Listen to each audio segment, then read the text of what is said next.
Mr. Rajkumar and Ms. Vaigai to please take your seats on the dais. I request the audience to please not leave the room because we will start immediately. And you won't want to miss out on this discussion with a panel of such luminaries. So I request the dignitaries to please, we'll just put up the nameplates in a bit.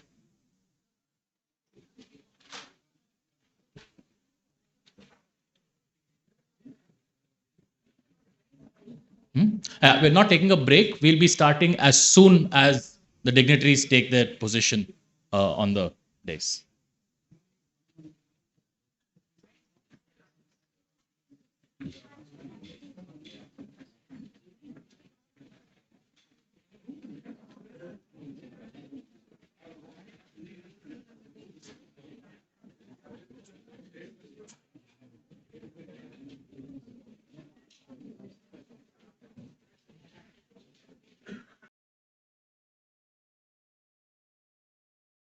Raj, yes, I'll.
Uh, Good afternoon. So, good afternoon, everyone.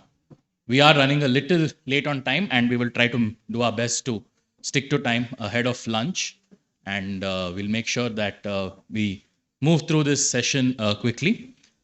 The second session for today's discussion and has been nicely set up for us in the first session. In the first session, we've talked about the collegium system, perhaps some of the instances of executive interference, how that has contributed to a judiciary which is unable to stand up to the union government, how it can be improved, and that brings us right to the topic of this particular session. How can the collegium system be improved? Now, obviously, the suggestions are many. Obviously, the whole range of possibilities are many. But two themes, I think, really stand out.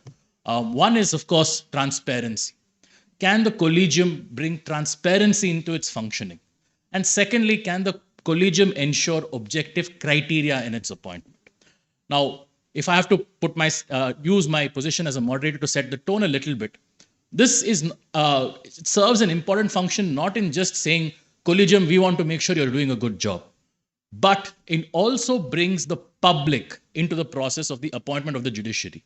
In the first session, we have seen how I wouldn't say the dispute, but the disagreements and the interaction between the executive and the judiciary can result in some suboptimal outcomes. But can we introduce a change by introducing the public into the discussion? So without any further ado, let me first invite Justice A.P. Shah, former Chief Justice of the Delhi High Court and Chief Justice of the Madras High Court, former Chairperson of the Law Commission, someone who I had the privilege to work with, to begin with his opening remarks.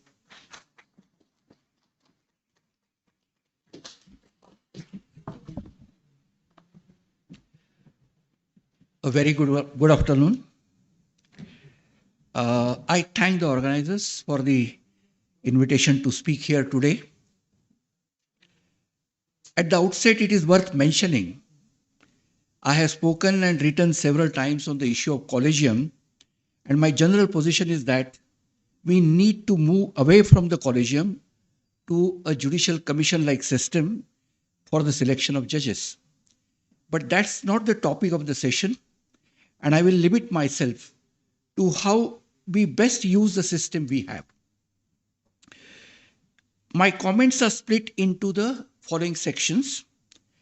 I start with a brief overview of how the consultative system of appointments played out roughly from Nehru to Rajiv Gandhi from 1950 to 1992, leading up to the case that created the Collegium, highlighting what was really achieved by the various judges' cases, the defects in the Collegium, and finally conclude with my thoughts on how it can be improved.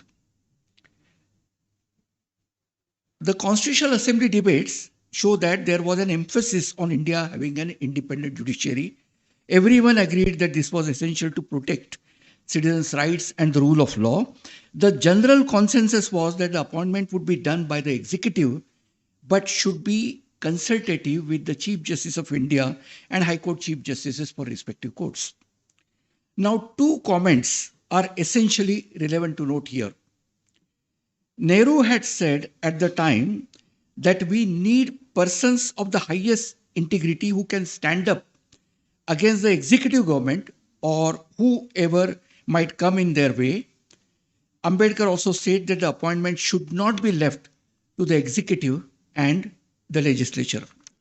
Therefore, the understanding was, this is how I read these speeches and the debates, that by and large, the view of the Chief Justices would prevail. And this is exactly how it was throughout the Nehru era. From 1950 to 1971, the Chief Justices practically had the final word in the appointments. Austin, the great constitutional scholar, in fact calls it a veto.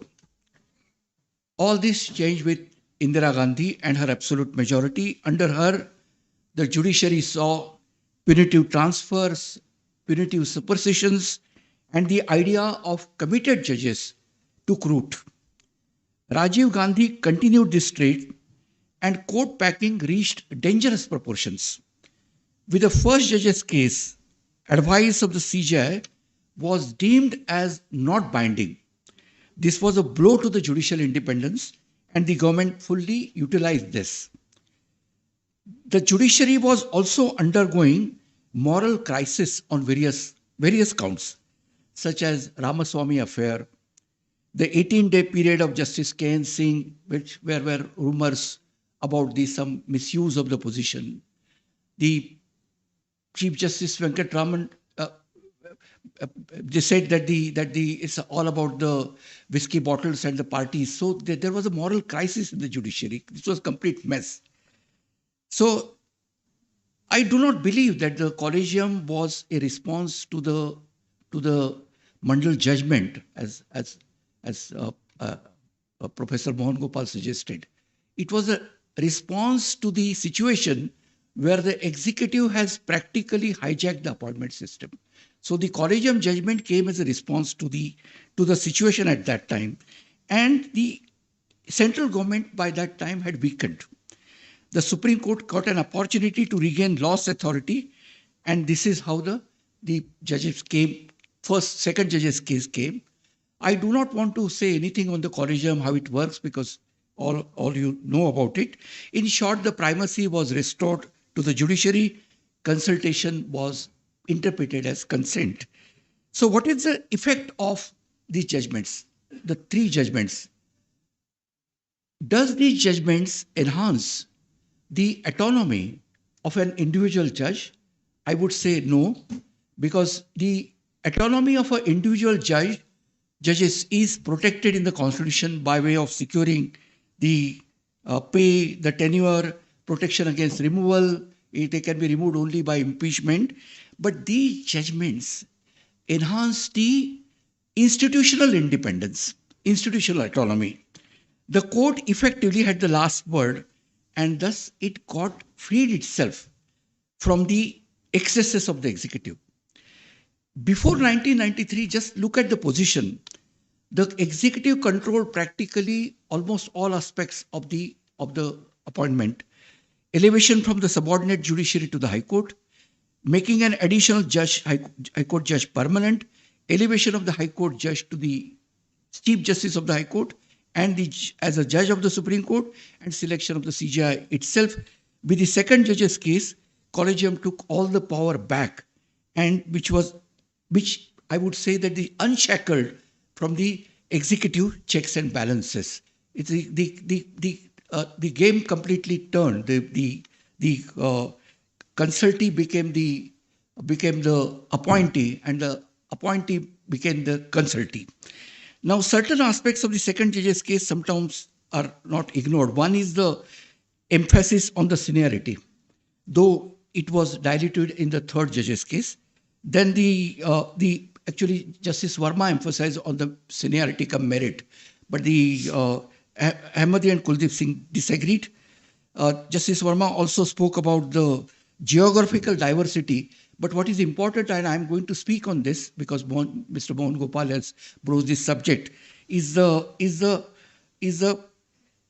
holistic and representative character of the court, of the judiciary, including minorities, backward classes, and women. Only Justice Pandian spoke about this holistic character or representative character of the judiciary. Then the NJC law came. It was struck down because it was faulty, and we have come back to the collegium system. Now there are many problems with the collegium system. Let's start with it creates a democratic deficit. Nobody can deny that. The idea of judges appointing judges does not behove a democratic setup. But this is inherent in the collegium. I won't speak anything beyond that. Then the opacity or non-transparency, how collegium operates. This is remarkable. Nobody knows, though sometimes the information is leaked and the petition writing starts the moment the names are sent, recommended. But it is completely opaque. The collegium also distracts the judges from their principal work of adjudication, that is of hearing and deciding the cases. The collegium tends to operate very informally. This I'm telling you from my experience, because I was part of the collegium in Bombay High Court, in Madras High Court, and also in Delhi High Court. There is no time for properly investigating candidates up for selection. Whether it is their body of work, their standing, their integrity, there is hardly any investigation. The Victoria Gowri case is a prime example of what can happen when this process collapses. She embodied hate speech at its height. I have personally watched her videos, and I was terribly shocked. As Mr. Fali Nariman said, consultations are warped and tainted. The other problem with the collegium is that they operate with a high degree of bias, about which Mr. Mohan Gopal spoke. It is the same degree of bias that has remained unchanged, which was there earlier, even before the collegium. To put it another way, the rituals are the same, only the priests have changed. Bias reinforces other characteristics like nepotism, favoritism. The fact is that many judges are related to former judges. Either they are family members or former juniors. Somehow or other, they are connected with the judges. Consequently, the system comprises judges mainly from the upper caste and the middle class. I mean, a lady asked this question, what about the entry point? Are you not excluding the candidates at that entry point? Not because of the input of but they are excluded because this strong bias in favor of the upper caste and the middle class. The collegiums, and what kind of a diversity we talk about? Oh, one woman, one Muslim, one Christian, that kind of a thing. So you talk about only in silos and quotas. There is no real effort to explore how to holistically bring diversity in the system. Effectively, members of the collegium are basically appointed more people like themselves. So every successive collegium is practically a mirror of its predecessor. The next problem is as I believe, which is only Mr. Mohan Gopal touched this subject, that this government has infiltrated the collegium system. I completely disagree that with the suggestion that the law minister could be part of the collegium discussions. I mean, it's the most dangerous in the way the things are happening today. I learned from a very prestigious High Court, the government has sent 15 names. And how the names are, is my experience, I'll tell you, that this happened earlier. The names came from the government. And most of the time, believe me, they were useless. Basically, they were about just to favor somebody. But now it's not that. It is also about not only a complete somebody favorite, but somebody who is close to their ideology. This is really happening, and there are pliable chief justices and pliable members of the collegium who are routinely the accepting such names. This is the basic most important danger. So what the government is doing, earlier we could say no, the name come from, I remember the name came from the chief minister. We had a very strong chief justice.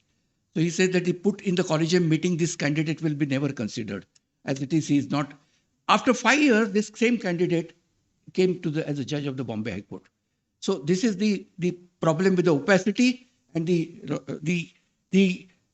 what the government is doing, the overt use of the carrot and stick. So this is presently done, that open policy to reward judges who decide in their favor, and to haunt the judges like the Qureshi. The next effect is that most High Court Chief Justices are fearful, apprehensive, and especially when they're close to being elevated or expecting certain kind of a post-retirement appointment. The government is playing a strategic game. On the one hand, it is interfering by obstructing appointments, sitting on files, is actually manipulating the system.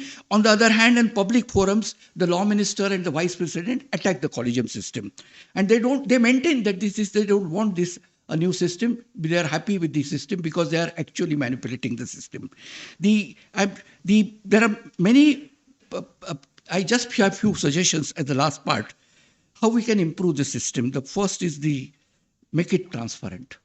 The first, I mean, I tried to do several times I have spoke to Chief Justice of India that why we should not publish the names when they are recommended at or some stage.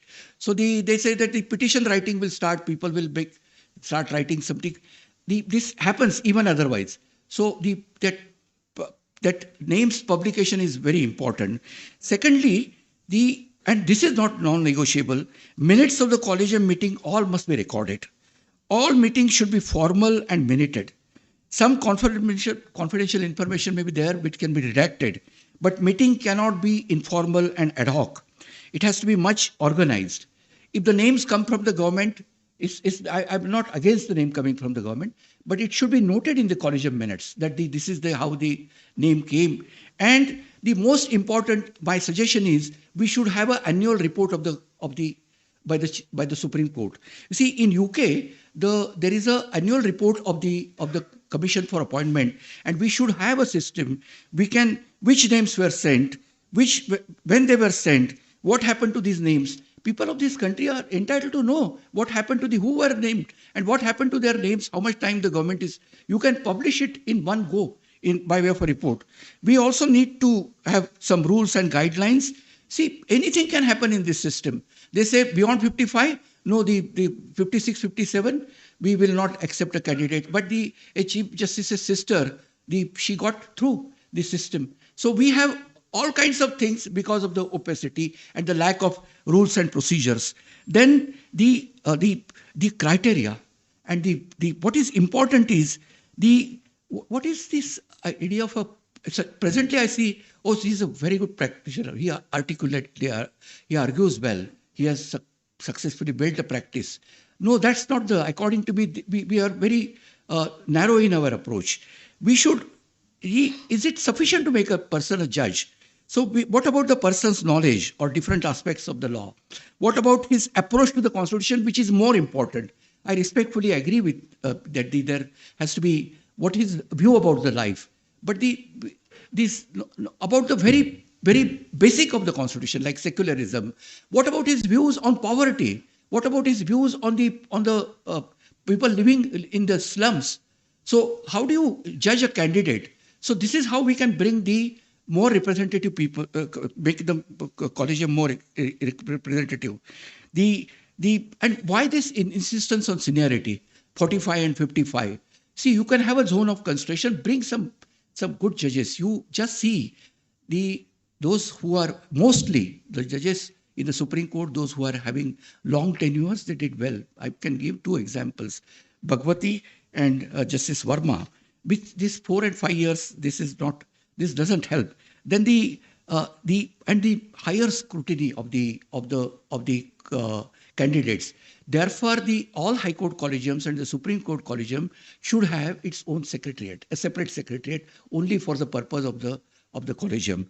Then the diversity, which is at the heart of the matter.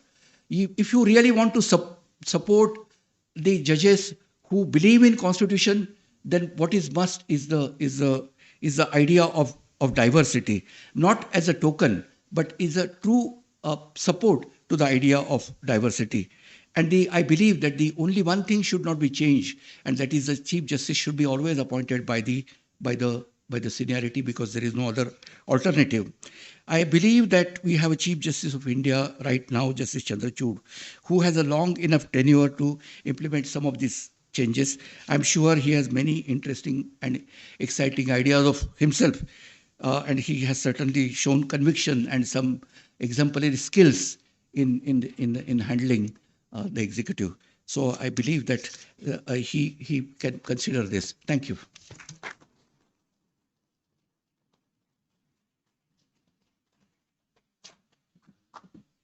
Thank you, Justice Shah. And I think we got some very important suggestions on how the collegium should be changed. If I have to pick 2 or 3, which are perhaps the most impactful, of course, we agree on the transparency part of it, but minuting, it sounds like something very basic, but it's unfortunate that meetings are not minuted.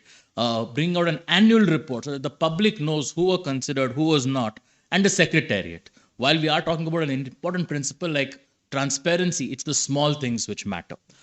Keeping this particular thought in mind and keeping these suggestions in mind, I would now like to invite Justice Deepak. Sure? Okay. Because I don't go by the seniority principle. So, okay. Okay. So then, sure. Great. So then in that case, I'll invite Justice Madan Lokur, who has been a judge of the Delhi High Court, who's been Chief Justice, and of course, judge of the Supreme Court, and a voice on all these matters.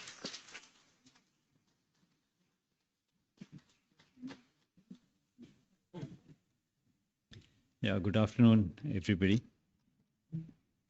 We are here in this session to talk about transparency and accountability in the collegium.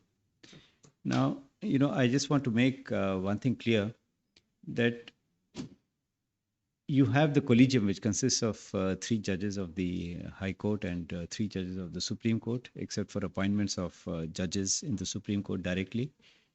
You have 5 judge collegium. But I would like to look at the collegium system, that is the entire system, starting from the recommendations made by the High Court collegium, right up to the time when the warrant of appointment is issued by the President of India.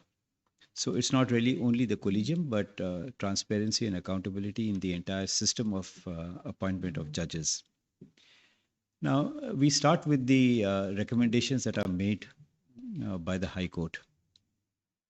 My experience has been that the moment the letter leaves the office of the Chief Justice of the High Court, everybody in the bar knows who are the persons who have been recommended. Sometimes it's even before the letter leaves the Secretariat, but by and large, everybody knows.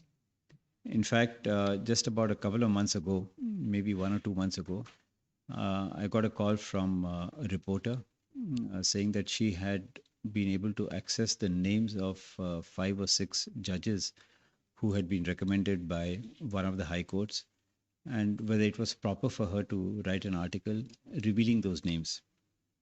So I told her that the fact that she comes to know about it, everybody in the bar in any case knows about it, but the fact that she as an outsider came to know about it is an indication that everybody in UP perhaps knows who the persons are. So there is really no secrecy why those names should be kept unknown to others. Yes, Justice Shah did mention that there'll be all kinds of petitions. People will be making representations and all that, but that will happen in any case. Even after the names are officially known, representations are made.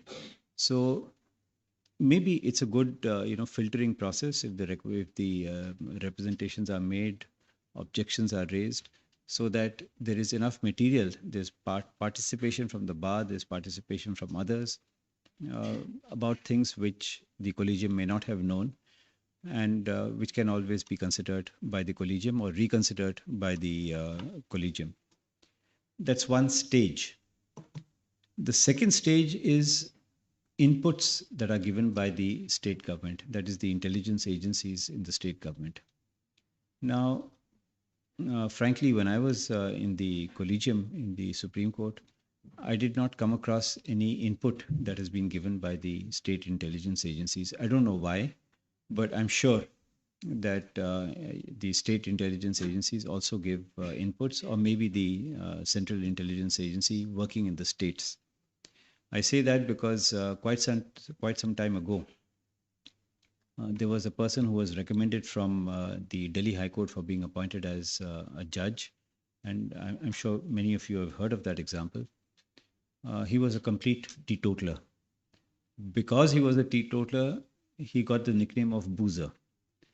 Right? So the intelligence agency said he's a boozer. And the collegium looked at it and said, oh, this guy is a boozer, so we can't recommend him. And that was the end of it. Subsequently, of course, he became a judge. But, there was this input from the state. Whether it was the state intelligence agency or the central intelligence agency, I don't know. Then you have inputs given by the central intelligence agency, that is the Intelligence Bureau. And recently we have seen in the recommendations that were made by the Supreme Court Collegium, reiterations actually, where the information given by the Intelligence Bureau was actually culled out and mentioned in the recommendation made by the Supreme Court, or in the statement given by the Supreme Court. So really, there is this secrecy that is supposed to be surrounding all this, but frankly, I don't see what is the reason for that secrecy. Because like I said, you might get wrong information from the intelligence agency, and I'm sure Vaigai will be able to tell us about the recent appointment in the Madras High Court, whether the Central Intelligence Agency actually gave information which Justice A.B. Shah was talking about with regard to the appointment of one of the persons who was recommended. So the intelligence agencies actually play a very crucial role. It may not be decisive. That's, of course, for the collegium to decide how much weightage to give to the information, and also to verify the correctness of the information. But the importance of the intelligence agencies is that they will tell the collegium something, they will tell the central government something, and hopefully the central government will pass on that information to the collegium. They may withhold information from the central government. Maybe the central government knows about it, but that information may be withheld from the Supreme Court Collegium, so that an erroneous decision is taken by the Supreme Court Collegium. So the importance of the inputs given by the intelligence agencies, whether they're state intelligence or whether they're central intelligence, is really necessary. And frankly, I see no reason why there should be opacity in that. We should know what has been said. Otherwise, you may have a situation where some information that is available with the agency is not disclosed to the Supreme Court Collegium. That's even far, far more dangerous than disclosing information. I'm aware that the Law Minister has said, information given by the intelligence agencies is being leaked out or is being stated by the Supreme Court Collegium in their statement, and this is not proper. The idea really is that field officers should not be identified, but what they say is something which is important. It is an input on which the governments work. It's an input on which I don't see why the collegium should not work. So disclosing that kind of information and making it open to the public, I see frankly nothing wrong in that. That's one aspect of transparency which the present collegium has taken a very progressive step, and I hope it continues despite what the law minister has to say. Now, with all this information, namely the recommendation of the High Court Collegium, the inputs given by the State Intelligence Agency, the inputs given by the Central Intelligence Agency, the central government sends the file to the Supreme Court. The central government, I think, should, perhaps it does not, but it should give a detailed information about whatever has been collected, whatever is the material that has been collected from the intelligence agencies and from the High Court and from whatever other sources that the central government may have, so that the Collegium and the Supreme Court can take an informed decision. Now, why is this important? This is important because the entire material is given to the Supreme Court Collegium, and the Supreme Court Collegium acts on the basis of that material, as Chief Justice Lalit told us. Now, when the entire material is before the Supreme Court Collegium, the question of the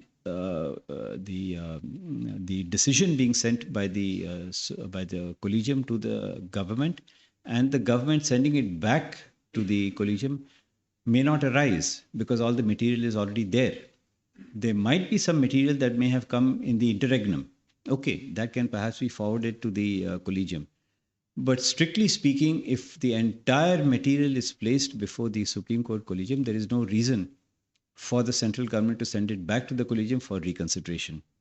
But anyway, I don't want to get into that. There could be, I'm prepared to give the benefit of doubt to the central government and say that, well, sometimes something is overlooked.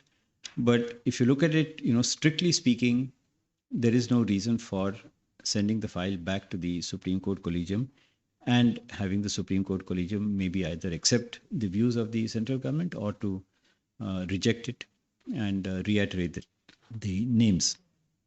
You've had a situation again recently pertaining to the Madras High Court where the central government just sent the file back to the Collegium. No reasons, nothing, no further input, absolutely nothing. They just sent it back to the Collegium and said that, we are sending it back to you. Why? Because we have the power to do it, obviously. And the Supreme Court has noted in the statement that no reason has been given, and we reiterate the name.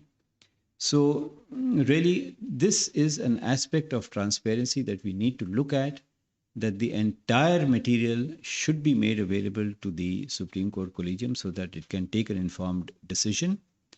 I see no harm in terms of transparency if the inputs that are given by the intelligence agencies are made public, as has been done by the Supreme Court. The second aspect of this session is the accountability problem. That is, I think, where the problem actually lies. Who is accountable? Yes, the Supreme Court has made some terrible decisions in the sense that persons who should have been recommended have not been recommended for appointment. Persons who should not have been recommended have been recommended for appointment and have actually been sworn in as judges.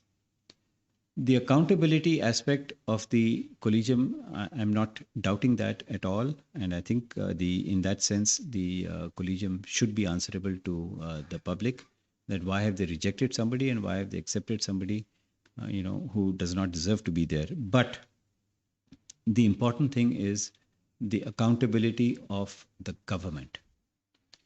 Is the government accountable? In my view, the government so far has not been accountable. One is on the issue of segregation. Mr. Sonthi mentioned about segregation, but a long time back, Chief Justice R.M. Lodha had mentioned about segregation. When 3 recommendations were made for appointment to the Supreme Court, the government segregated the file, kept the file of one of them aside and appointed the other 2. Chief Justice Lotha said that, listen, it's one recommendation. It's not 3 files that we are sending. We are making one recommendation. You either accept the recommendation in full or you send it back to us for reconsideration. But you can't segregate names. Now, once you segregate names, it has a huge effect in terms of seniority. And again, you don't know why the segregation has happened. What is the reason? Why was Mr. Sondhi's file segregated and the others processed? We don't know. But the government is not accountable for that. That is one aspect. The second aspect is sitting over the files.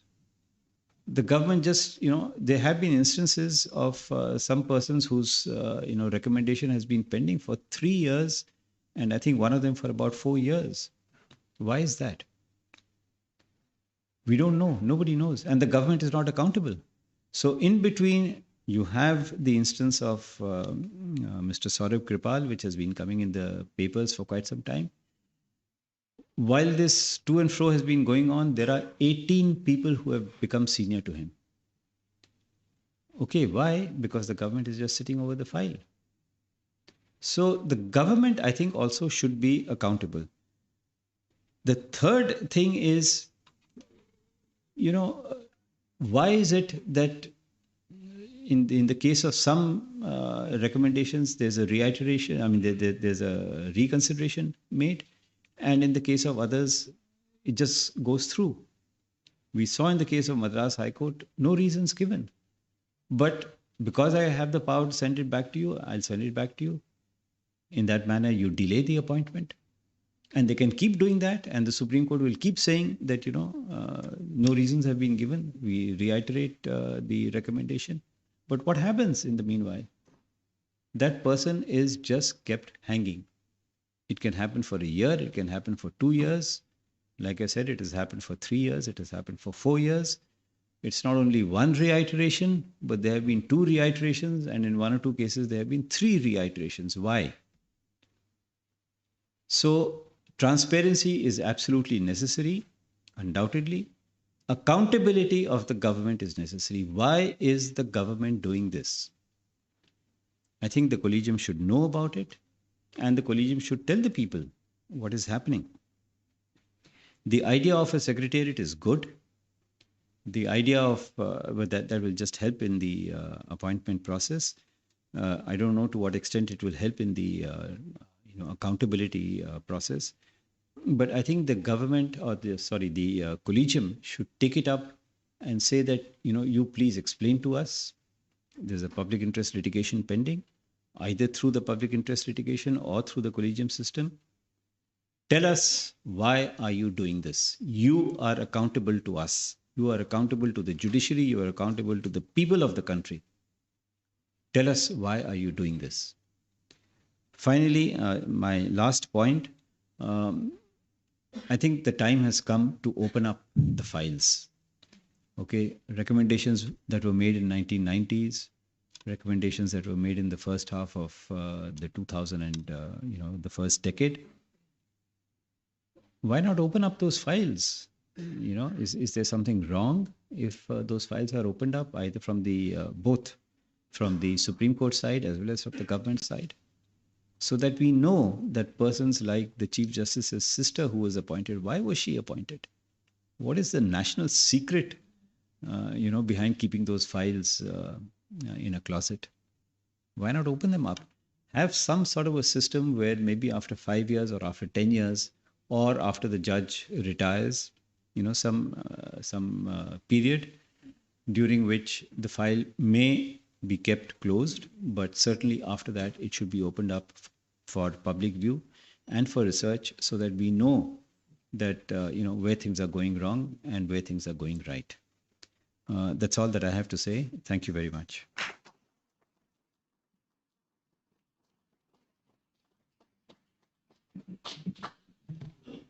Thank you, Justice Lokur. I think you have very succinctly opened up the discussion, and I want to highlight 2 things specifically in terms of accountability. One is the accountability of intelligence agencies. I think the fact of transparency allows us also to hold these agencies to account and the manner in which they're functioning. The second point that I sort of wanted to highlight is that holding the government accountable. Transparency is not just about holding the judiciary and saying, why do you do this, why do you do this, but allows us to ask questions of the government also, why did you do this? Why did you not do that? And finally, I think as a researcher, I particularly appreciate this point, which is the historical relevance of this material. We should no longer continue to treat the Collegium papers as a high-level state secret. I think it's in the public's interest to know, not just the researchers. Thank you so much, Justice Lokur. Now I'd like to call upon Justice Deepak Gupta, who's been a judge of the Supreme Court and who has been the Chief Justice of the Tripura and the Chhattisgarh High Courts, and somebody who has had a lot to say about this matter and somebody who has made very important interventions in the public domain. Justice Gupta.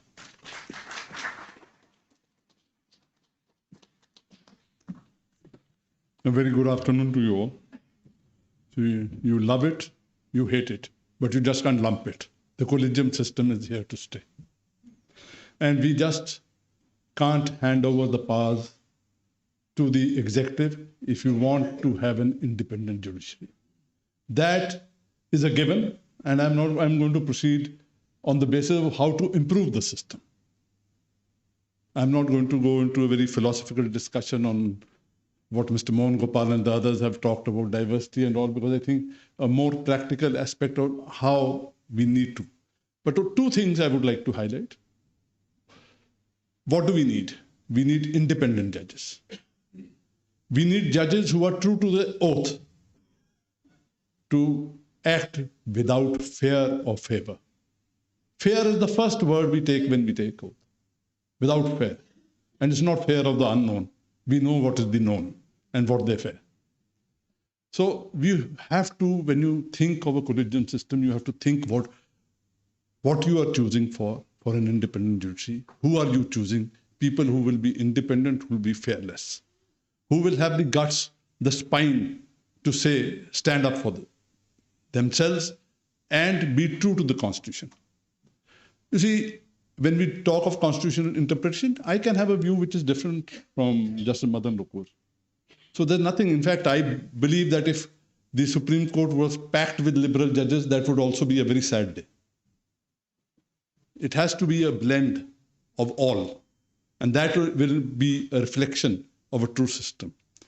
So before coming to the collegium system, I have two suggestions which are outside the collegium system, but I think they are also directly connected with it.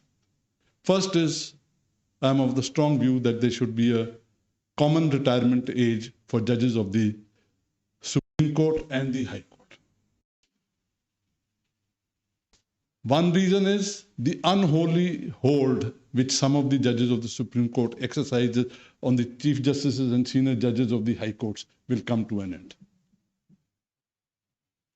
The second is, for 3 years, you will just keep on filling vacancies, and you will have much less vacancies after a period of 3 years. That could take care of a lot of vacancies being filled. Another important aspect in this is that you have judges who are administratively more capable. They can be kept in the high courts. Those who are more intellectually inclined can come to the Supreme Court. And then this fight to come to this pain in the neck which many of us get looking up at the Supreme Court and not looking in the files will come to an end, hopefully. The other suggestion is that there should be no post-retirement benefits. We cannot have an independent judiciary with post-retirement benefits. If judges on the verge of retirement throng the corridors of power, looking for crumbs, for after-retirement crumbs, then what justice can we expect from them? I know it can't be done overnight. You can't change the system. You have legislations which prescribe that only retired judges can be considered, but you have to think. So that is the larger, and then we come to the collegium. Because that itself, if you take the pressure of the collegium system, things will become much easier. And that's why I said, though it's not connected with the collegium system, it has a direct bearing on the functioning of the collegium system. Both in the sense of the hold with the Supreme Court collegium, because we are two independent constitutional bodies, But today the high courts are seen to be subordinate to the Supreme Court, which is not the constitutional scheme of things. And unfortunately, even in discussions like this, we pay very little attention to the high court collegiums. Judges, barring a few who are appointed from the Supreme Court bar, all come from the high courts. And what you will get, as you sow, so shall you reap.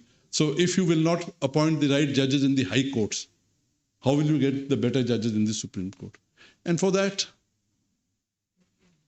we have the system of Chief Justice from outside. When it was started off, it may have been as a very good system by Justice Venkatachalaya. But now we have Chief Justice for 3 months, 6 months, 4 months. How do they know the local judges? We have high courts, many high courts, where out of the 3 senior most judges, 2 or sometimes even 3 are outsiders with short tenures. So how do they know? So I have a suggestion that if it's a big high court, why do you have to limit this high court collegium to 3 only? If it's the strength of the high court is 50 or something, why can't there be 7 or 10 or I don't know, whatever number, but there should be a decent number so that the local judges who know the local people are there on the bench. Otherwise, what happens? The Chief Justice is sitting with one junior, normally the Chief Justice sits with the junior judge of the High Court, and he in fact becomes the de facto member of the collegium. So that has to be avoided. And then you could have different methods for different high courts. Then comes the question of if a name is recommended. See, we're living with the collegium system. We're living with all its infirmities. It's, whether it's an old boys club or not, I'm not going to get into that. But if a recommendation is made, then the state must respond within a particular time. And if the state or the state agencies do not respond within 15 days, 30 days, whatever the Supreme Court and the government can sit together and decide, but there should be a timeline laid down that you decide within this. Otherwise, the file automatically goes to the Investigation Bureau, which is to give the report. There are some instances, this about my classmate and who was called Boozer, because he abstained. He was the only one who would not drink in the group. But that was not for political reasons. It was basically the incompetence of the investigating officer. There was no axe to grind in that case. I can tell you very clearly about that. In that case, it was just sheer incompetence. There have been other cases of incompetence which I know where it's not enough time to delve into those. That report can't be final, and it is not treated as final, let me tell you. And I can tell you as a high court, when I was Chief Justice or even as sometimes we get information from police officials we trust. Sometimes our trust could be misplaced. I'm not saying that we're always right, but we do take inputs from lawyers, senior counsel, other people who are not in the fray themselves, and we do try and get input. So it's not that as if it's only the 3 who decide, but I would like a much wider role in the collegium system, maybe to the bar also, but then the bar has to be independent. That also has to be a given. And therefore, this, when it comes to the Supreme Court, now I come from a small high court, Himachal. I also was Chief Justice of 2 very small high courts, one medium level, but a very small high court. What happens is these high courts are totally ignored in the Supreme Court. Because there's nobody from those high courts sitting in the Supreme Court by and large, or there's a gap. So the name comes and okay, Himachal, we'll see next week. Chennai there are 2 members in the Collegium of Chennai. There are 20 names which have come from Chennai. Let's take them up next week. You're affecting the seniority of the man from Himachal by taking up the names from Chennai first, though those have come. So the name should always be taken up in chronological matter by the Supreme Court Collegium. Deal with it as the file comes. And that is how, when you talk of transparency, you will also have to have a system that this file came on this and this date. It was considered by the Collegium on this and this date. It was sent to the government on this date. These matters can always be placed on the record. There is no secrecy in those. You're not divulging, even I have nothing against divulging the names also, but supposing you don't want to divulge the names. Recommendation from A High Court came on such and such date. They were saying, why should there be discrimination between the different high courts at the Supreme Court level? Because what the government is doing, the Collegium is also doing. I have, I don't know, there are some figures which have been shown to me. I have not verified them, but I have come to know that normally it takes 100 days for a recommendation to be approved by the government. Approved, disapproved, but I'm talking about approvals. These are, if it's a Christian, it takes 266 days. If it's a Muslim, it takes more than 350 days. If those figures are correct, and I believe them to be correct, then it's a very dangerous trend. Because you're making sure that they never become senior judges, they never become chief justices, and they never reach the Supreme Court. So now this should be in the public domain so that we can ask questions. I'm not into individuals. But finally, no system is totally, whatever system you have, it is the men and women who man the system who matter. You had no system till 73 almost, you had no system. But you also had a system where the recommendation made by a chief justice was never never refused by the government. So if the chief justice, though it was the government who was appointing, in fact, the de facto thing was that it was the chief justices who were appointing by sending the names. 73, we saw a different trend start. Professor Mustafa talked about government-appointed judges. I know in Himachal we had a gentleman who, when Chief Justice P.D. Desai was our Chief Justice, he said no to appointing him as a judge. When the Chief Minister insisted, no, you please appoint him as a judge. All the 5 judges of the High Court, there were only 5, said he is not fit to be a judge of the court. But well, the government found him fit to be a judge of the Delhi High Court, so he was appointed in the Delhi High Court. So every system can be beaten. But you still need to have systems in place so that individual idiosyncrasies don't rule. I only feel that when when you lay down systems, you'll have to make sure that these timelines are adhered to. And there, the Supreme Court must crack the whip if it needs to. If reiterations are not accepted by the government, then they should be forced to accept it. And that is the rule of law. If you cannot enforce the rule of law, well, then we're heading for anarchy. Thank you.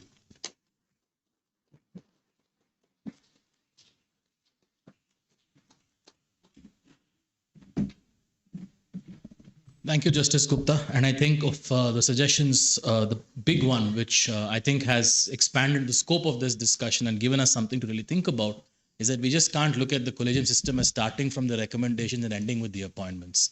It also relates to the age at which judges retire, the unholy pressure on judges to nominate high court judges, and of course the potential carrot, which was mentioned earlier, about post-retirement appointments, which also affects the independence of the judiciary.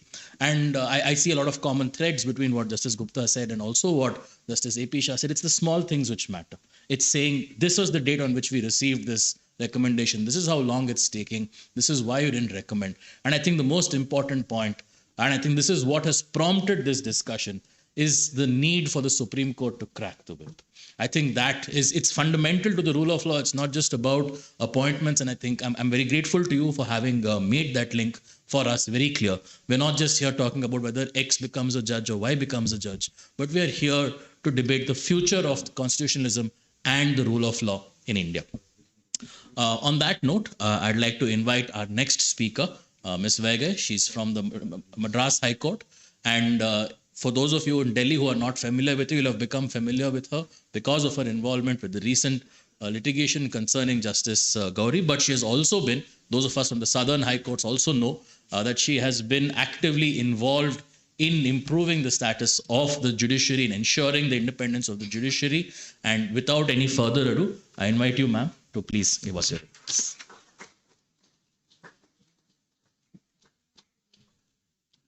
Good afternoon to all. I must congratulate CJAR and LiveLaw in hosting this very important discussion. And when Prashant rang me up and called me, I readily agreed. Of course, in Chennai, having been actively associated with the recent litigation over Justice Victoria Gauri's appointment, we were all wondering what next.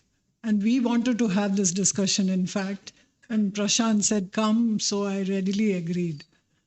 Now, from all the previous speakers have spoken, what emerges is that today we are meeting at a very, very critical political juncture. The utterances of the Vice President questioning the basic structure theory and the various utterances of the Law Minister and the consistent actions of the government in stalling the appointments, stalling important transfer of judges, like Justice Muralidhar was supposed to come to Madras High Court in September, but till today he has not come. And we have an acting Chief Justice who continues. So all these things cannot be seen in a disjuncted manner. They're all consecutive statements made with a common thread and attempted to target the judiciary, weaken the judiciary, because the judiciary, when it speaks independently, it is inconvenient for today's government. It is inconvenient for any majoritarian agenda which we see in the political regime today, which is controlling the government. Therefore, it's very important for us to recognize that and see why the collegium system has to be strengthened.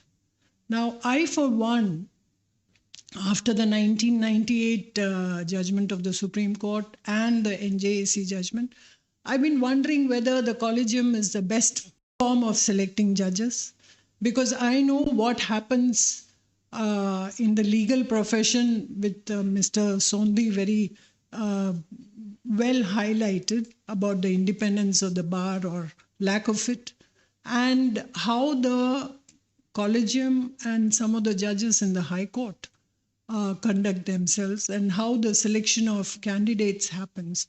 So I have had my reservations about the collegium being the sole selectee of judges. I feel that there has got to be a more democratic input from the elected representatives, I strongly believe, and the people's voices ought to be heard in the selection of judges.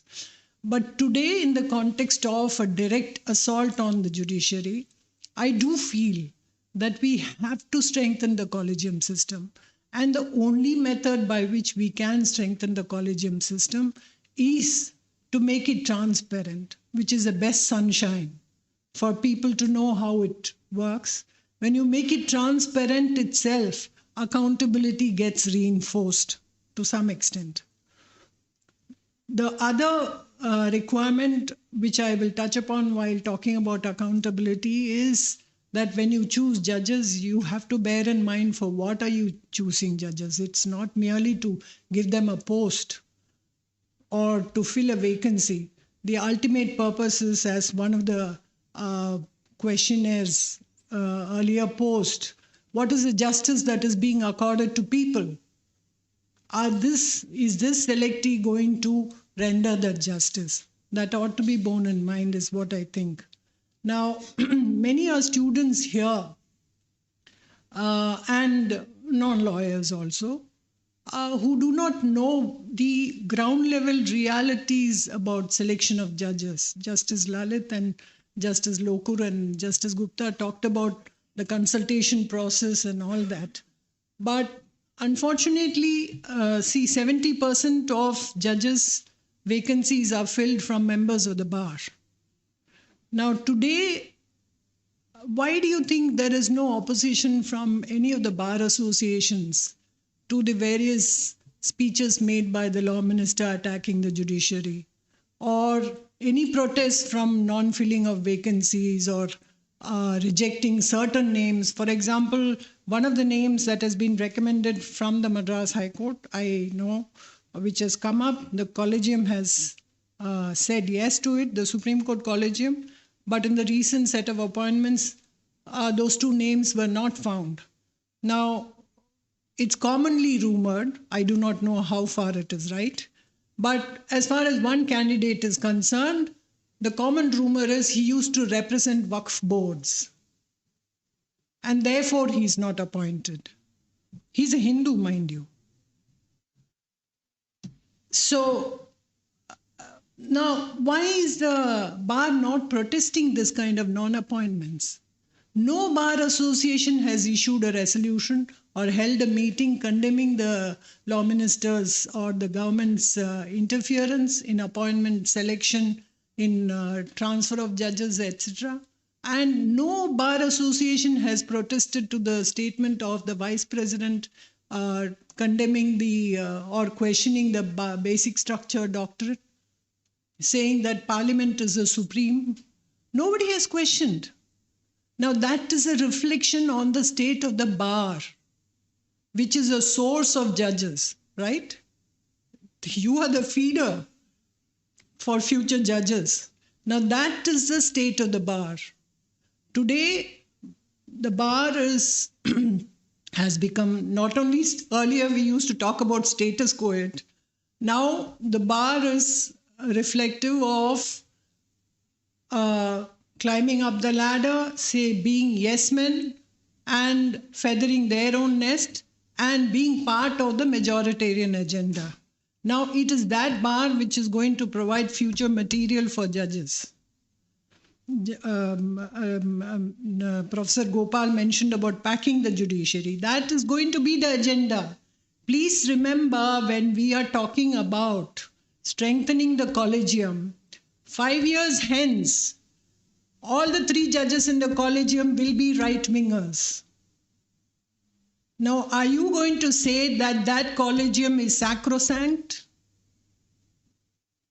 Now, that is a really big question that we have to answer. Now, therefore, from today onwards, we have to think of strengthening the collegium, making it accountable, making it transparent.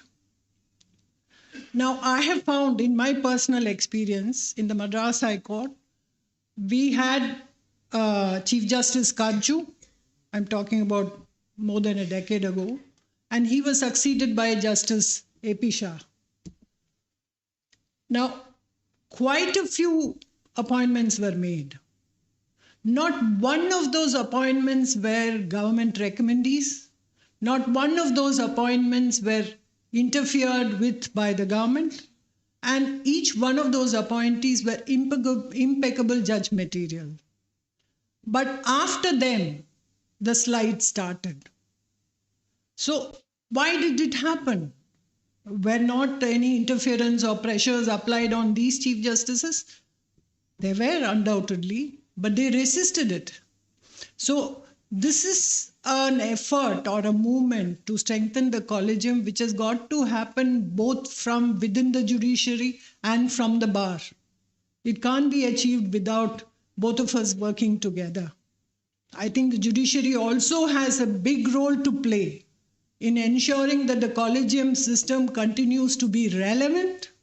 It continues to actually work towards the final goal of independence of the judiciary and serving the people of this country. So, in fact, when Chief Justice A.P. Shah was there, I went and met him and said, Judge, you must consult the alternative bar also. Because in every bar we know that people like me are the minorities and we are the alternative voices. So I met him in chambers and I told him, I said, so many vacancies are nearly about 10 vacancies are going to be filled up.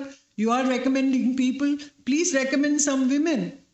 Please consult the voices of the alternative bar, because how the selection of future judges happens at the collegium level is the Chief Justice takes the opinion of the Advocate General, the presidents of the associations, and some leaders of the bar who will undoubtedly be corporate lawyers or very well entrenched civil and criminal lawyers. That's how it works. And then the government, of course, sends in its name. And then they are screened, and out of that name of about 10 or 15, then names go across. In fact, in the Madras High Court, it's a custom that if you become a secretary or executive secretary of the Madras Bar Association, your next post will be judge of the Madras High Court, because that is the status quoist bar. There is a larger Madras High Court Advocates Association which is in shambles. No elections have been held for the last 5 years, so it's non-existent. But majority members of the bar belong to that. And it's a more democratic bar, which participates in protests and campaigns, etc., etc. But that has become dysfunctional. So nobody, it's not consulted. Even in Justice Victoria Gauri's oath-taking ceremony, nobody from the Advocates Association was even invited to speak. So that is the process that happens. So when this is going to be the platform for action or for future selection, then what kind of judges are we expecting? Are they going to represent the underdogs? Are they going to represent the backward classes? Are they going to say, no, let us look at equality, gender justice? No, that's not going to happen. So there has got to be a conscious decision from the members of the Collegium, the Chief Justice and the other members and the senior members who may be non-Collegium members but who have a role to play as far as the future robust functioning of the judiciary as an independent and relevant institution in our country is concerned. They've got to go up to the Chief Justice and speak and say, look here, don't consult only these people. You have to consult other members of the bar who have been human rights activists, who have been gender rights activists, and then decide. So this mechanism, see, unfortunately, the Supreme Court's functioning also is limited because it draws from the panel which is sent by the High Court. So it's very important that you strengthen the functioning of the Collegium at the High Court level, because they are the future appointees to the Supreme Court also. Now, so it is the independence of the bar, the role of the bar members, their voices, their ethics, and the strength of the judiciary in resisting the kind of onslaught that is happening. That is very important. Now, transparency, as was mentioned, that the Chief Justice's sister was appointed. Now, if there is going to be a rule saying that whatever are the reasons for choosing X, Y, Z is going to be made out in the public, do you think the Chief Justice would have nominated his sister or played a role? Of course not. Because he would have been immediately bombarded with all kinds of questions at the contemporaneous appointment time. So he would have been on a back foot. So transparency is something which is most important. See, I've seen government interference right on the face. Like, we were the petitioners and I argued the case of appointment of Mr. Kannadasan, who was Prashant helped us in that matter, who was additional judge of the Madras High Court. Now, there was a spate of allegations against him. Therefore, his appointment did not convert into permanency. He was not made a permanent judge. Again, Justice Karju played a big role in that, because he was a Chief Justice who was very particular in having a clean judiciary, an independent judiciary. So when we met him as Chief Justice, we rushed to his chamber and said, Judge, we hear that his confirmation is coming up for examination. Please bring this matter before the Collegium, Supreme Court Collegium. So he said, that evening he was leaving for Delhi. He said, hand it over to me in hand at home. I will take it directly to the Collegium and hand it over. It happened, and the gentleman was not confirmed. What happened? After 6 months, he got himself appointed as the Additional Advocate General.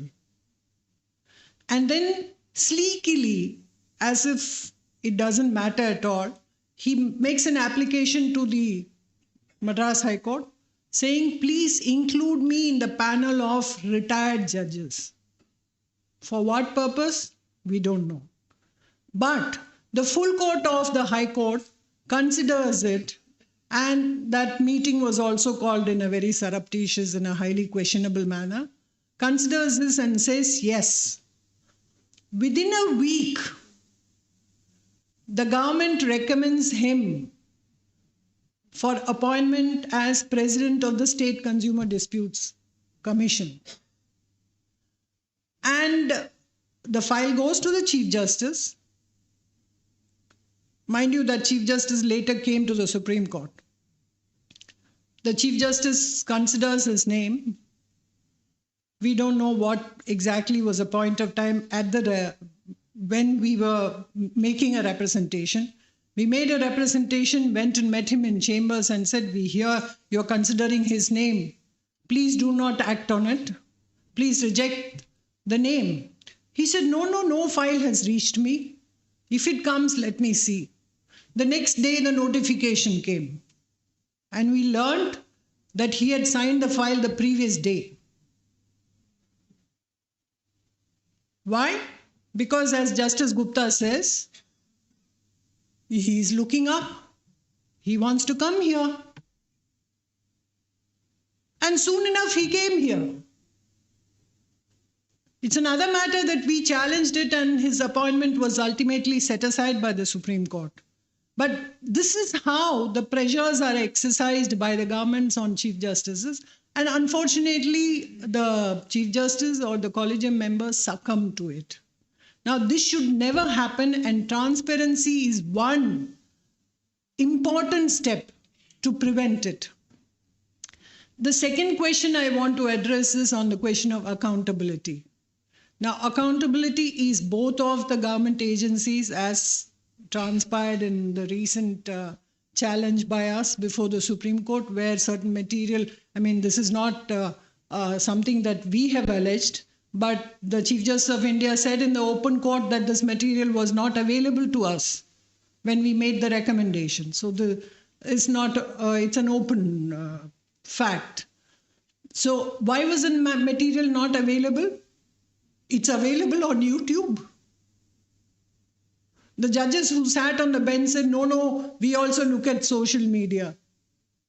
But that's not the job of the Supreme Court judges or the Collegium members. You've got judgments to write. So you depend upon the intelligence agencies, what they feed. And this was not fed, though this is very much there, alive. So what was the job that the intelligence agencies were doing? In my opinion, the intelligence agencies also try not to serve the judiciary, but try to serve the government. So they are not working with independence of judiciary in mind. When they are asked to verify the names of certain people, they are working in order to satisfy the governments who have asked them to do a particular job, and they say, fine. So what I feel is there has got to be an independent machinery of verification. Don't depend upon the state intelligence agencies or the central intelligence agencies. have your own machinery for verification. There has got to be a structured secretariat. There has got to be a structured staff, the dedicated staff. There has got to be a dedicated intelligence wing for the collegia to function satisfactorily. Then comes to the question of accountability of the judiciary itself. Now, when we argued this case, what we found was the judges, I mean, that's my view, with due respect to the judges who sat on the bench, they felt that, no, the collegium consists of the Chief Justice of India and the senior judges. Sorry, it should not be scrutinized. And it can be scrutinized only if there is lack of eligibility and the question of suitability is not for judicial scrutiny. Now, I question that decision of the Supreme Court. It was said in the third judge's case that selection of judges and appointment is beyond judicial scrutiny. Because when you have laid down a system of selection of judges through the collegium system, the collegium is not part of the judicial function of the courts. The collegium is performing an administrative function. Now, is it not the part of the administrative law that every administrative action is subject to judicial review? Now, why do you say hands off? In Mahesh Chandra Gupta's case, the Supreme Court has said Article 2172, which prescribes the 10 years qualification or having been a district judge, which is considered to be the eligibility for a High Court judge, that alone is subject to judicial review. Article 2171, which says that you can make an appointment in consultation with the Chief Justice, that encompasses the suitability, the quality of the judge, his deportment, his character, whatever it is. All that falls within the question of suitability. That is beyond the pale of judicial review. Now, my strong view is that if a judge does not show strong adherence to the constitutional values, it is a question of eligibility and it is not a question of suitability. The judges of the Collegium and the Supreme Court, which when such questions come on the judicial side, have to look at such cases, particularly when there is a strong transgression of the lines of the constitutional values by a candidate. They've got to say, no, this is a question of eligibility. We will judicially review this matter. That has not happened. And therefore, what I feel is that accountability should be in the forefront. Accountability to what? Accountability to the institution that you serve, not to the post. This is an institution which is in public service. So the people of this country and this institution should be in the forefront of every judge of the High Court, whether you are inside the Collegium or outside the Collegium. And the Chief Justices and the members of the Collegium and the judges when they sit on the judicial side when such questions come before them. Only then they will be truly accountable to the Constitution and to the people. And therefore, I say that this is a very important meeting. I do hope some strong and relevant resolutions are passed. Thank you.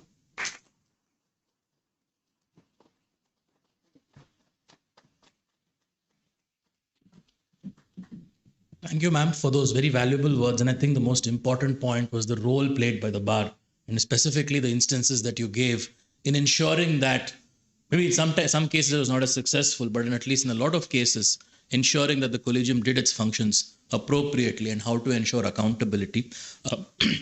Before I go to the final speaker of this session, we also have Ms. Vindha Grover here, a member of the bar from Delhi, of course. And maybe, ma'am, if you could probably give us a couple of thoughts of yours I think the mic will come your way. Oh. Okay, sure.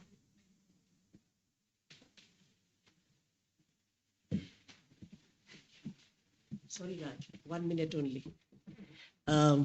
Thank you to CJAR, Prashant and LiveLaw, and thanks, Alok. Sorry, Raj. Good afternoon. I just want to build actually on what Vaigai said. And I don't want to ever be a member of the alternative bar, Vaigai. Vaigai is a dear friend and a senior that I've admired for long. I think we are the members of the bar, and it is for the judiciary to recognize us as the core members of this bar who uphold constitutional values. I want to make 2 points building on what Professor Mohan Gopal and Justice Shah said, and of course Vaigai elaborated upon. I think it's important in this whole exercise of accountability, how do we work the system, how do we strengthen the collegium? We need to stop talking of diversity and representation as a side issue. This really needs to be the central focus if the collegium wishes to, and if we wish to strengthen the collegium, and the collegium wishes to get actual legitimacy in the role that it performs. And I want to make a distinction here between representation and actually ensuring diversity of thought in the judiciary, in the entire higher judiciary. Representation is a matter of right. It is a matter of right for women. It is a matter of right for sexual minorities, for religious minorities, for Dalits, for everyone. So that is a right, and that is what the judiciary and the collegium is actually giving. It is not ensuring representation of thought and representation of different viewpoints and perspectives, which are often found in our judgments, but not because there was any concerted effort to bring those ideas into the judiciary. Some of the finest judgments on women's rights, for instance, have been written by judges who are men, which is perfectly valid. And that is why that diversity of thought and context has to be brought in very, very carefully by actually looking through the work, looking through the writings, even through YouTube channels if required, and to judgments to see what are the ideas of the Constitution that that particular candidate brings to the bench.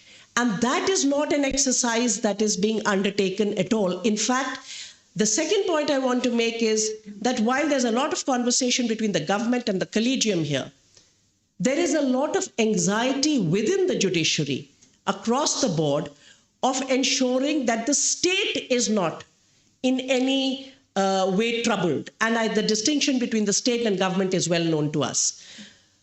There is the reason why Vaigai would mention herself and others as an alternative bar is that the ideas that we represent, while they seem to be very popular in the post 4 p.m. seminars that are held in this city also, they do not seem to be ideas which lawyers who actually practice them and take up those cases into the courtroom across the country.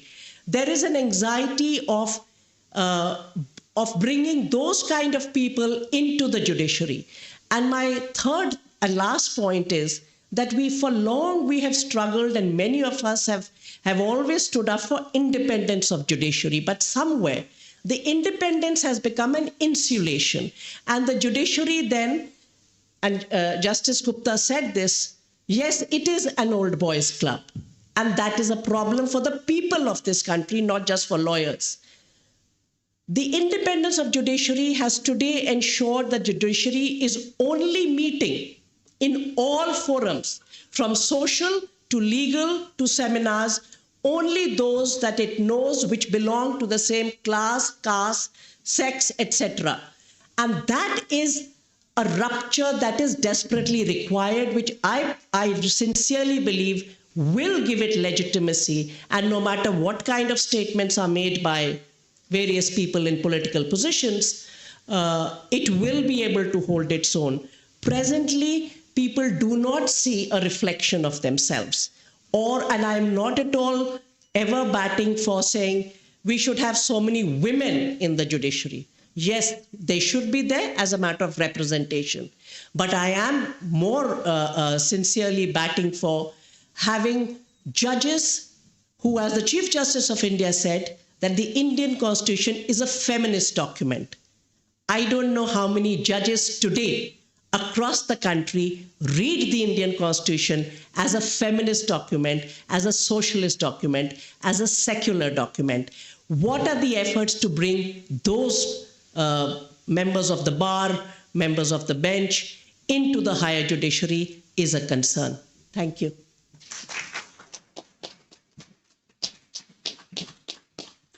Thank you, ma'am, for those very valuable interventions. And now, without any further delay, the last speaker for the day, Professor Rajkumar, who's the founding Vice-Chancellor and Dean of the Jindal Global Law School, and also somebody who writes regularly on this topic. You'll find his writings in EPW and many places. Over to you, Professor. Thank you, Alok. So as the 14th speaker since morning, with 10 panelists and 2 moderators and valuable intervention from Brinda and our host, Prashant Bhushan, we have very little to cover in this case. So let me begin. And I'm conscious of the fact that there are students in this audience. So I really want to thank Mr. Prashant Bhushan and, of course, CJAR for having this very important conversation meeting. For all the students who are here, I want you to remain hopeful. Things might look bad as it seems, but I think there is enormous opportunity for each one of you to be part of the change to seek reform that these enlightened individuals led by Mr. Bhushan and others who are part of. So I want you to remain hopeful and optimistic about the future. All right, let me begin by, since we talked about the Constitution itself, and there was enormous emphasis given on the very idea of constitutionalism, I want to read a very important reference. This was given by none other than Dr. Ambedkar. This was the last speech he gave in the Constituent Assembly, and he put it so beautifully, and I want, this was on 25th November 1949, and he says, however good a constitution may be, it is sure to turn out bad because those who are called to work it happen to be a bad lot. However bad a constitution may be, it may turn out to be good if those who are called to work it happen to be a good lot. So at times we do place enormous emphasis on this idea of constitutionalism, but it is equally important for us to stress upon the kind of individuals. And the same thing holds good for some of the things that we discussed today.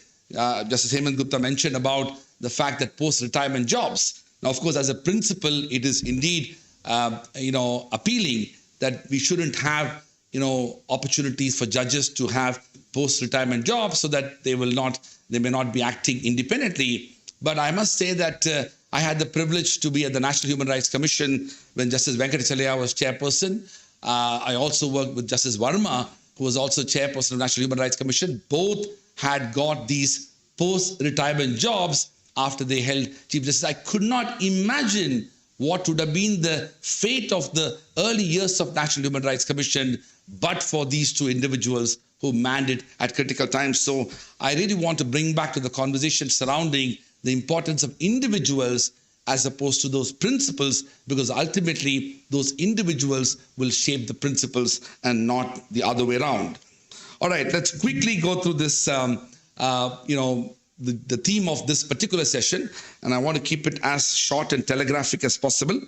I believe that there are 5 critical elements I think could be relevant for improving the future of Collegium. Way back in 2015 in June, I wrote a piece in EPW where I clearly mentioned that the NJC is unconstitutional, and that's exactly what happened later.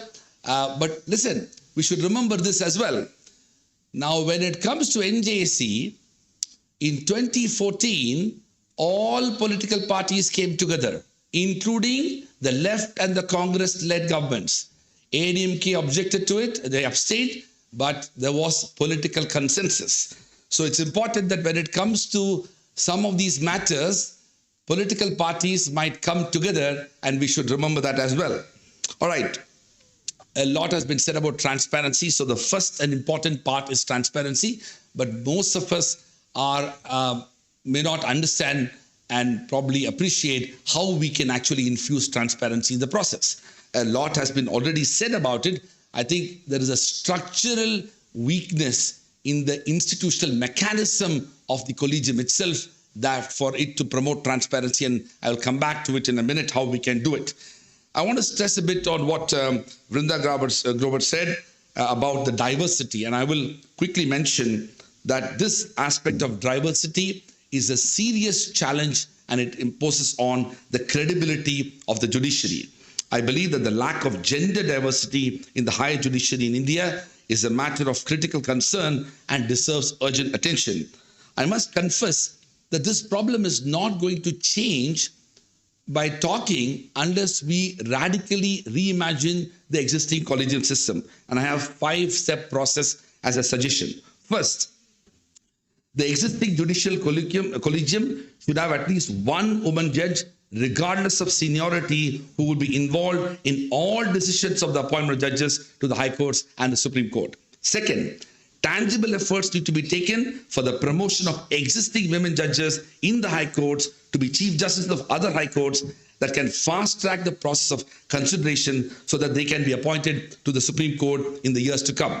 Third, the existing practice of examining the candidates of judges for appointment as judges of High Courts or elevation to the Supreme Court only after attaining a particular age needs to be reconsidered so that more women lawyers could be appointed as judges of the High Courts sooner than later so that they have greater opportunity to serve in the Supreme Court in the years to come. I've never been enamored by the age restriction. I was appointed as a Vice-Chancellor at 34. This is my 15th year as Vice-Chancellor, so age has never been an appealing factor in deciding and determining the appropriateness of many responsibilities. Fourth, I strongly believe, and I wrote in 2015, that the CJAI may consider constituting a task force for promoting gender diversity in higher judiciary with at least 50% of its members to be women judges, lawyers, and academics to make proposals that will lead to the evolution of a gender diverse higher judiciary in India. And the fifth, law schools across the country should take efforts to create a more gender diverse student body and faculty, inspiring more women law students to seek careers in the judiciary. Let's quickly move to competence. Now, the competence of individuals to be appointed as judges needs to be much more clearly established. There is a very critical and central aspect of transparency where so much of subjectivity is infused into the selection process. In fact, in this day and age, when every exercise of powers by every authority is subject to the test of arbitrariness, there is no reason why the judiciary on itself cannot hold it to a higher standard to avoid criticism of its own arbitrary exercise of powers. One of the ways by which the risk of the arbitrary exercise of powers in the process of appointment of judges is in relation to the determination of the criteria for the selection itself. There are a number of measurable standards that could be evolved for determining competencies, for assessing the suitability of individuals to be appointed as judges, and it's not enough that they say that we find them to be competent. The fourth point is about integrity, and people have talked about it. I want to talk a little bit about the fifth aspect, which is conflict of interest. The issue of conflict of interest need to be seriously established in the process of selection of judges. The collegium has been fraught with serious allegations of different types of alleged conflict of interest, including members of the collegium and the individuals they have selected to become judges of the High Courts and the Supreme Court. There is an urgent need for the collegium to formulate a detailed set of rules and regulations that will govern the determination of conflict of interest among the members of collegium which are involved in the selection. For example, some of the issues that have come to the forefront in determining a potential conflict of interest could be whether judges from a particular high court or state could be involved in the selection of other judges from that state or high court. If so, what precautionary steps will be taken by the collegium to avoid or prevent biases, prejudices, or other forms of preferences based on friendship or familiarity in the selection of judges. Another issue of conflict of interest could be as to what extent lawyers who have worked as juniors in particular chambers who have become judges in later years could be involved in the selection of juniors from those lawyers' chambers to be selected as judges as well. I want to quickly read a very good paragraph from an author who reflected on the issue of how judges' appointments have happened, and I'm sure you know this author, and I quote, between 1950 and 2009, 189 judges, including 37 chief justices, served on the Supreme Court. Not enough is known about who these judges were and the criteria that were used to select them for the court. The Indian Constitution formally provides 3 types of individuals, and you know that, but pretty much this says very little, perhaps nothing about the kind of candidates that are appointed to the court. In a way, in conclusion, I would like to say that the future of collegium as a system will significantly depend upon the ability of the Chief Justice and including the judges to formulate transparent standards of selection process and to actually put more information out in the public domain. In fact, the Senate judiciary proceedings in confirmation of the judges of the US Supreme Court is a very interesting example, although imperfect in its own right, provides opportunities for a vibrant democratic discourse in determining the suitability of a candidate for appointment of judges. On so many matters, with the evolution of the right to information and the need for promoting transparency in governance, we have come a long way in fulfilling the democratic ideal. I don't see any reason why so much of secrecy ought to be surrounded in the appointment of judges. And if the collegium system need to be surviving the test of time, it will acquire greater credibility if the members of the collegium and the Chief Justice take serious efforts to reimagine and restructure the approaches towards the functioning of the collegium. Thank you very much for this opportunity.